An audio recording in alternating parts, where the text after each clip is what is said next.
Hi കൂട്ടുകാരെ, 2023 December 11 നടത്തിയ NMMS exam ധാരാളം കൂട്ടുകാർ എഴുതിയല്ലോ. എല്ലാവരും റിസൾട്ട് പ്രതീക്ഷിച്ചിരിക്കുകയാണല്ലേ. NMMS എക്സാം പാസ്സാകാനും സ്കോളർഷിപ്പ് നേടാൻ എത്ര മാർക്ക് വേണമെന്നും നമുക്ക് നോക്കാം. 2 പേപ്പറാണ് ഈ എക്സാമിന് ഉള്ളത്, മാറ്റ് ആൻഡ് സാറ്റ്. ഈ 2 പേപ്പറിനും കൂടി ജനറൽ വിഭാഗത്തിന് 40%, അതായത് 72 മാർക്കും SC/ST OBC വിഭാഗത്തിന് 32%, അതായത് 58 മാർക്കോ അതിന് മുകളിലോ ആണ് വേണ്ടത്. സ്കോളർഷിപ്പ് ലഭിക്കുന്നതിന് ഓരോ ജില്ലയിലെയും കട്ട് ഓഫ് മാർക്ക് അനുസരിച്ചാണ്.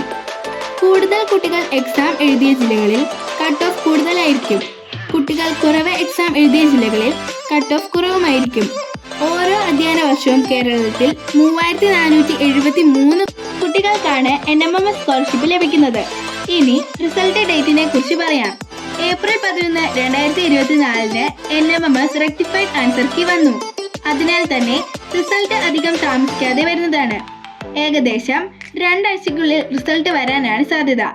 NMMSനെ കുറിച്ചുള്ള കൂടുതൽ വിവരങ്ങൾക്കായി ചാനൽ സബ്സ്ക്രൈബ് ചെയ്യൂ. NMMS എക്സാം എഴുതിയ എല്ലാ കൂട്ടുകാർക്കും വിജയാശംസകൾ.